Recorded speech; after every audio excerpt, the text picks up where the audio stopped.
A physician and I'm doing consultations. I've transitioned from patient care into working with those of you who are facing a sentencing, and we're trying to get the sentence to be less, not as terrible. Today is the second video on Attorney General Bondi's targeting of the healthcare sector. And so we're going to go into real-time monitoring. And what is that?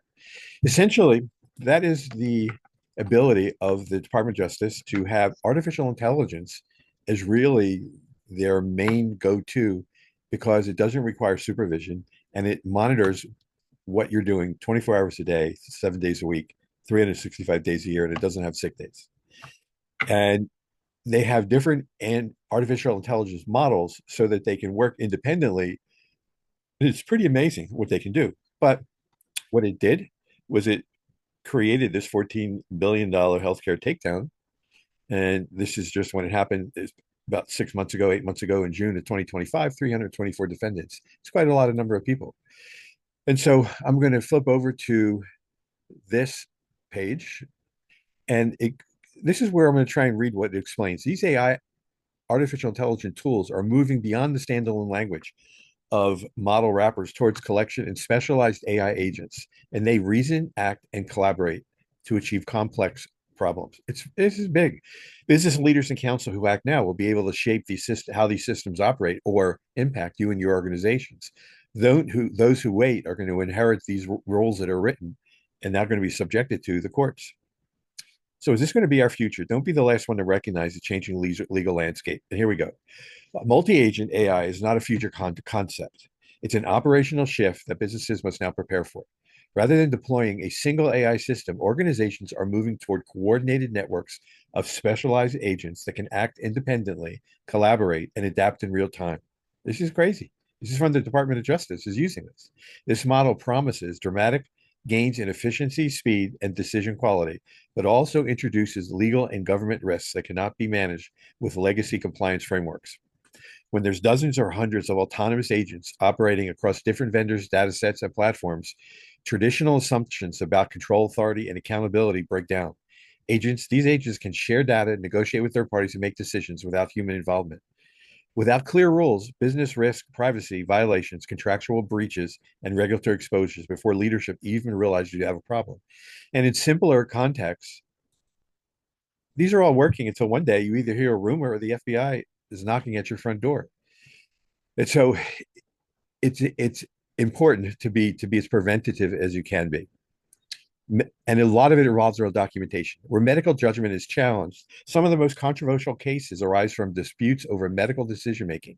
Addiction treatment providers, for example, have faced allegations that hundreds of millions of dollars have been billed services lack medical value. Now, I'll input here is that in the entire space of substance abuse treatment, the vast majority of prescriptions and the treatment is done by family practitioners, internal medicine practitioners.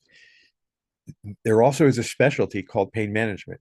These doctors, while being scrutinized, are prepared for it. And so they're not getting the overview of family practice docs or internal medicine docs that practice a large part of their practice on substance abuse. And so, addiction treatment providers, you want to bone up on CMEs and do what you can to document your practice model. These cases often turn on competing expert opinions and evolving standards of care. Even good faith clinical decisions can come under scrutiny when viewed through billing data and regulatory interpretation, meaning that these AI agents they definitely have the documentation. And so you may be a great physician and you may not be a pain management doctor by trade or by education, but you have the educations to see these patients in your clinic or your office. You need to be documented for everything that you do. It's a press release. Owner and operations manager of a wholesale drug distributor admit to conspiring to divert nearly 50 million cancer medications sold illegally for profit. This has nothing to do with addiction treatment. It has everything to do with artificial intelligence. I'll open that up over here, and you see that the owner. These are criminal charges, and so artificial intelligence, as they're searching and if they're looking for example of addiction treatment providers but somehow come across this type of activity, you don't want to be swept up in their net, so to speak. Telemedicine and opioid prescribing. Telemedicine got a new lift. Let me see if I pulled this up correctly. Telemedicine. Okay. And so in telemedicine, I have criminal fraud detection every year. Healthcare fraud is front and center. AI is their tool of choice. Let me see if I have down here what is the new. Okay. No, not okay. Okay. Um, what, sorry for that delay. What's happening in telemedicine is that there was a additional 12 months from January of 2026 to end of December 2026, where physicians can still treat their patients through telemedicine. And that can include opioid prescribing, but there needs to be face to face at some point. In person, I haven't looked into this particular part. I don't know that in person, if that works equally to video teleconference, but I would go ahead and defer to video teleconferencing if you're using telemedicine. Pain management practices remain a major focus. These are not pain management. It's like orthopedics. There's pain management docs, but these pain management practices, this is going more towards, again, the family practitioner who is treating their patients that they've known for a very long time. And so this is a Medicare fraud, 14 years for substance abuse, owner, compliance officer, and office manager. So it's 14 years of prison time. We'll open that up here.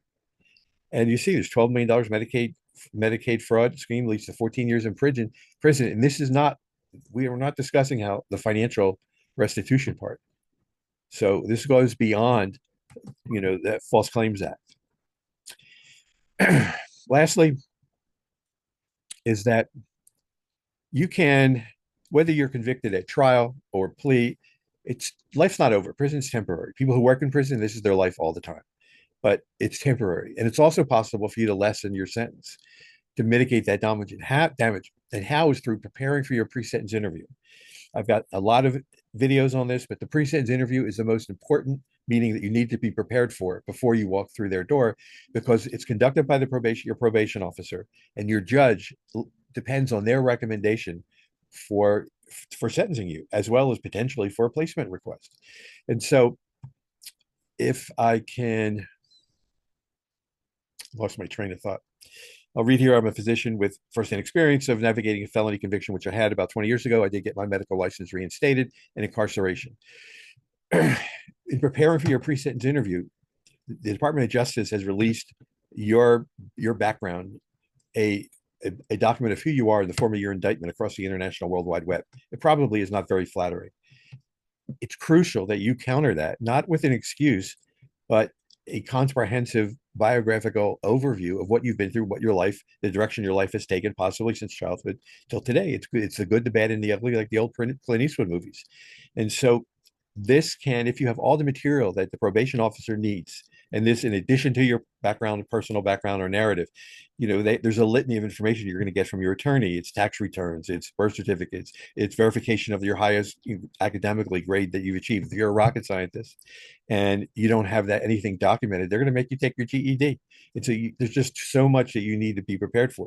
But because these probation officers have no time, they're overworked, underpaid, wouldn't it be nice for them to get, before they meet you and have to get all this information, get everything they needed, spell checked, collated, organized, so that they can fill out their pre-sentence report worksheet for your pre-sentence report before you get to your interview, so that when you have the interview, they can get to meet who you are.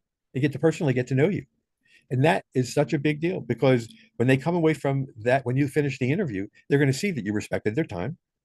You're taking this seriously, and they'll see that you have a good or great character. And this is all positive information that can influence the judge at sentencing. Because once you get to sentencing, you're going to have a chance, if you will, to speak with your judge. And so to end, I'd like you to know that prison is temporary. You can lessen the damage, mitigate it. The earlier you start, the better. I hope you found this helpful. And please reach out to me for a consult if you choose to engage me or have any questions. Again, my phone 240-888-7778. I understand you're busy, but I thank you for taking the time to listen. Have a good day.